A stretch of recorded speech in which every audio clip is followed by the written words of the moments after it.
ಎಲ್ಲಾ ಹಾನಿಯಿಂದ ಕೂದಲನ್ನು ರಕ್ಷಿಸುತ್ತೆ. ಬರೀ Amrut noni reach root premium hair oil. Prajwal Revanna ಅವರ ಲೈಂಗಿಕ ಪ್ರಕರಣಕ್ಕೆ ಸಂಬಂಧಪಟ್ಟಂಗೆ ದಿನಕ್ಕೊಂದು ತಿರುವು ಪಡಿತಾ ಇದೆ. ನಿಮ್ಮ ಮೇಲೆ ಅವರು ಆರೋಪ ಮಾಡ್ತಾ ಇದ್ದಾರೆ. ಅವ್ರ ಮೇಲೆ ನೀವು ನೋಡ್ರಿ, ಆರೋಪ ಯಾರ ಮ್ಯಾಗಾರ ಯಾರು ಮಾಡ್ಬೋದು, ಮಾಡಿದ್ದಂತೂ ನಿಜ ಅಲ್ಲ. ಆರೋಪ ಮಾಡೋ ಸೆಕೆಂಡ್ರಿ. ಆ ಕೃತ್ಯಗೆ ಇವತ್ತು ಇಡೀ ಭಾರತ ದೇಶದಲ್ಲಿ ಯಾವುದೋ ಪಕ್ಷ ಇರಲಿ, ಅವರಾರು ಆರೋಪ ಮಾಡಿ ಏನು ಮಾಡೋರು? ಆ ಮಾಡಿದ ಕೃತ್ಯಗೆ ಯಾರು ನೀವು ನಿಮ್ಮ ಮನಸ್ಥಿತಿಯವ್ರು ಒಪ್ಪುತ್ತಾ? ಇವತ್ತು ಆ ಪ್ರಜ್ವಲ್ ರೇವಣ್ಣನ ಬಿಟ್ಟುಬಿಡ್ರಿ, ಆ ಹೆಣ್ಮಕ್ಳ ಪರಿಸ್ಥಿತಿ ಏನು? ಆ ಹೆಣ್ಮಕ್ಳ ಪರಿಸ್ಥಿತಿ ಇವ್ರು ಮಾಡಿದಂಥ ಇದಕ್ಕೆ ಹೆಣ್ಮಕ್ಳು ಇವತ್ತು ಸಮಾಜದಲ್ಲಿ ಮಕ ಎತ್ತಿ ಅಡ್ಡಾಡಿದಂಥ ವ್ಯವಸ್ಥೆ ನೋಡುವಂಥ ಟೈಮಲ್ಲಿ ಎಲ್ಲಕ್ಕಿಂತ ಪ್ರಜ್ವಲ್ ರೇವಣ್ಣ ಶ್ರೀಮಂತ ಇರ್ಬೋದು, ಪ್ರಜ್ವಲ್ ರೇವಣ್ಣ ಹತ್ರ ಅಧಿಕಾರ ಇರ್ಬೋದು, ಪ್ರಜ್ವಲ್ ರೇವಣ್ಣ ಶಕ್ತಿ ಇರ್ಬೋದು, ಮಾಡಿರ್ಬೋದು ಏನಾರು ಪ್ರಜ್ವಲ್ ರೇವಣ್ಣ. ಆದ್ರೆ ಪಾಪ ಮಹಿಳೆಯರ ಬಗ್ಗೆ ಇವತ್ತು ನಾವು ಎಲ್ಲರೂ ಚಿಂತೆ ಮಾಡುವಂಥ ವ್ಯವಸ್ಥೆ ಇವತ್ತು. ಅವರ ಅಗೌರವ ಸಹಿಸಿಕೊಂಡು ಸಮಾಜದಲ್ಲಿ ಯಾವ ವ್ಯವಸ್ಥೆಯಲ್ಲಿ ಅವ್ರು ಬದುಕಬೇಕು ಅನ್ನೋಂಥ ಪ್ರಜ್ವಲ್ ರೇವಣ್ಣ ಶ್ರೀಮಂತಿದ್ದ. ಪ್ರಜ್ವಲ್ ರೇವಣ್ಣಿಂದ ದೊಡ್ಡ ದೊಡ್ಡ ಶಕ್ತಿಗಳಿದ್ದು, ಒಂದದಿಂದಾಗ ಟಿಕೆಟು ಆಯ್ತು. ಇವತ್ತು ನೀವು ಒಂದು ವೀಸಾ ತೆಗೆಸ್ರಿ, ಎಷ್ಟು ದಿನ ಬೇಕು ನಿಮ್ಗೆ ವೀಸಾ ತೆಗೆಸಕ್ಕೆ? ತೆಗೆಸ್ರಿ, ಒಂದು ವೀಸಾ ತೆಗೆಸ್ರಿ, ನೋಡ್ರಿ ಎಷ್ಟು ದಿನ ಬೇಕು ನಿಮ್ಗೆ? ಜರ್ಮನ್ಗೆ ವೀಸಾ ನಿಮ್ಗೆ ಒಂದು ದಿನದಾಗ ವೀಸಾ ಸಿಕ್ಬಿಡುತ್ತಾ? ನೀವು ತಿಂಗಳಗಟ್ಟಲೆ ನಿಮ್ಮ ಚಪ್ಪಲ್ ಹರಿದ್ರೂ ವೀಸಾ ಸಿಗೋದಿಲ್ಲ, ಒಂದು ಜೋಡಿ ಚಪ್ಪಲ್ ಹರಿದ್ರೂ ವೀಸಾ ಸಿಗಂಗಿಲ್ಲ. ಅಂಥ ಒಂದು ದಿನದಾಗ ವೀಸಾ ತೆಗೆದು ಅವ್ರು ಕಳಿಸ್ತಾರಂದ್ರೆ ಇದರಿಂದ ದೊಡ್ಡ ಶಕ್ತಿಗಳು ಅದಾವಂತಿರೋ ಇಲ್ಲ ಅಂತಿರೋ.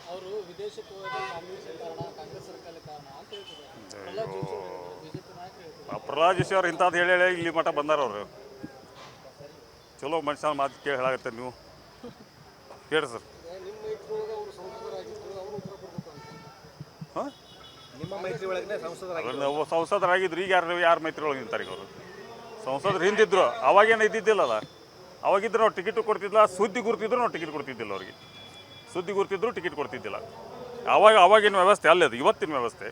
ಸಹಜವಾಗಿ ನೋಡ್ರಿ, ಜಾರ್ಕೊಳ್ಳೋಕೆ ಮಾತಾಡ್ಕೊಳ್ಳೋ ಒಬ್ಬರೊಬ್ಬರು ಅಪಾದನೆ ಮಾಡೋದು ದಟ್ ಸೆಕೆಂಡ್ರಿ. ಆ ಪಕ್ಷ ಈ ಪಕ್ಷ ದಟ್ಸ್ ಸೆಕೆಂಡ್ರಿ. ಬಟ್ ಆದಂಥ ಘಟನೆ ಐತಲ್ಲ, ಅದ್ರ ಬಗ್ಗೆ ಚಿಂತನೆ ಮಾಡಿರಿ. ಈ ಪ್ರಕರಣವನ್ನು ಕಾಂಗ್ರೆಸ್ ಎನ್ಕ್ಯಾಶ್ ಮಾಡ್ಕೊಡ್ತಿದೆಯಾ ಚುನಾವಣೆಗೆ? ನಾವಂತೂ ಅದನ್ನ ಅಲ್ಲ, ನಾ ಏನಂತೀನಿ ಅದ್ರ ಬಗ್ಗೆ ಅಂತೂ ನಾವು ಭಾಷಣ ಮಾಡಿಲ್ಲ. ನಾವು ಮಾಡ್ಕೊಳಕ್ಕೆ, ನಾವು ಹೇಳ್ಕೊಳಕ್ಕೆ ನಾವು ಮಾಡಿದಂಥ ಶಕ್ತಿ ಸಾಕಷ್ಟು ಐತಿ. ಈ ಕಾಂಗ್ರೆಸ್ ಪಕ್ಷ ಕೊಟ್ಟಂಥ ಕೊಡುಗೆ ನಾಡಿಗೆ, ಈ ದೇಶಕ್ಕೆ ಸಾಕಷ್ಟು. ನಮ್ಗೆ ಇವತ್ತಲ್ಲ, ಸ್ವತಂತ್ರ ತರೋದಿಂದ ಹಿಡ್ಕೊಂಡು ಇವತ್ತಿನ ಮಟ್ಟ 70 ವರ್ಷ ಏನು ಮಾಡಿ ಅಂತ, ಅದು 70 ವರ್ಷದ ಇತಿಹಾಸವನ್ನು ತೆಗೆದ್ರೆ ಭಾರತ ದೇಶವನ್ನು ಇಲ್ಲಿ ಮಟ್ಟ ತಂದಿದ್ದ ನಾವು.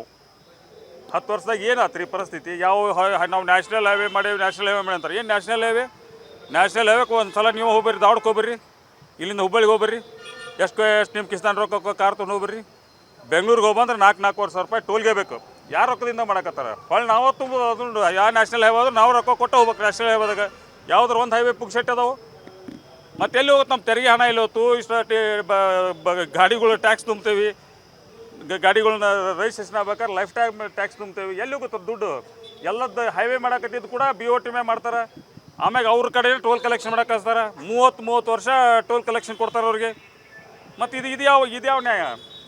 ಅಭಿವೃದ್ಧಿ ಅಂದ್ರೆ ಏನು ಅಭಿವೃದ್ಧಿ? ಇಂಥ ನ್ಯಾಷನಲ್ ಹೈವೇ ಮಾಡ್ಯಾವ ಅಂದ್ರೆ ಅದು ಪುಕ್ಸೆಟ್ಟೆ ನ್ಯಾಷನಲ್ ಹೈವೇ ಅಲ್ಲ. ನೀವು ಒಂದು ನ್ಯಾಷನಲ್ ಹೈವೇಗೆ ನಾವು ಹೋಗ್ಬರ್ತೇನೆ ಆರಾಮ್ ಬೆಂಗಳೂರು ಮಠ ಅಂತೀರಿ. ಕಾರ್ ತೊಗೊಂಡೋಗ್ಬೇಕಾದ್ರೆ ಅವನು ಬಸ್ಸಿಗೆ ಹೋದ್ರೆ ಅದಕ್ಕಿಂತ ಸಸ್ತಾಗತ್ತೆ ಬಿಡಪ್ಪ ಮರ, ಎದಕ್ಕೆ ಬೇಕು ಅನ್ನೋ ವ್ಯವಸ್ಥೆ ಬಂತು ಇವತ್ತು ನಮ್ದು. ಈ ಪ್ರಕರಣದಲ್ಲಿ ಅನ್ಯಾಯ ಆಗಿರ್ತಕ್ಕಂಥ ಮಹಿಳೆಯರಿಗೆ ನನ್ನ ಜೀವನದಲ್ಲಿ ನಾನು ಮಾತ್ರವಲ್ಲ, ನನ್ನ ಕೂದಲು ಕೂಡ ಆಗಿರ್ಬೇಕು ಸ್ಟ್ರಾಂಗ್ ಅಂಡ್ ಸ್ಟೈಲಿಶ್. ಬರೀ Amrut noni reach root premium hair oil ನೊಂದಿಗೆ.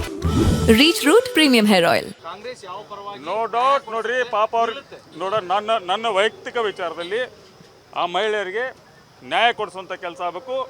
ಯಾಕಂದ್ರೆ ಅಗೌರವ ಸಹಿಸ್ಕೊಂಡಿರುವಂಥದ್ದು ಕೂಡ ಆಯ್ತಲ್ಲ. ಯಾರೋ ಎಷ್ಟೋ ಮಂದಿ ಫ್ಯಾಮಿಲಿ ಲೈಫ್ ಇದ್ದಂಥವ್ರು ಅದಾರ. ಅವ್ರ ಪರಿಸ್ಥಿತಿ ಏನು ಇವತ್ತು? ಅದ್ರ ಬಗ್ಗೆ ಚಿಂತನೆ ಮಾಡಿರಿ. ಸುಮ್ಮನೆ ಪಕ್ಷ ಅವ್ರೊಂದು ಹೇಳಿಕೆ ಕೊಟ್ಟರು, ಇವ್ರೊಂದು ಹೇಳಿಕೆ ಕೊಟ್ಟರು, ಅವ್ರು ಹೇಳಿಕೆ ತೊಗೊಂಡು ಏನು ಮಾಡುತ್ತೆ? ಪಾಪ ಅವ್ರ ಬಗ್ಗೆ ನಾವು ಎಲ್ಲರೂ ಕೂಡ ಚಿಂತನೆ ಅವರು ಕೂಡ ಇದ್ರ ಬಗ್ಗೆ ಚಿಂತನೆ ಮಾಡೋದು ವಿಚಾರ ಮಾಡಿರಿ.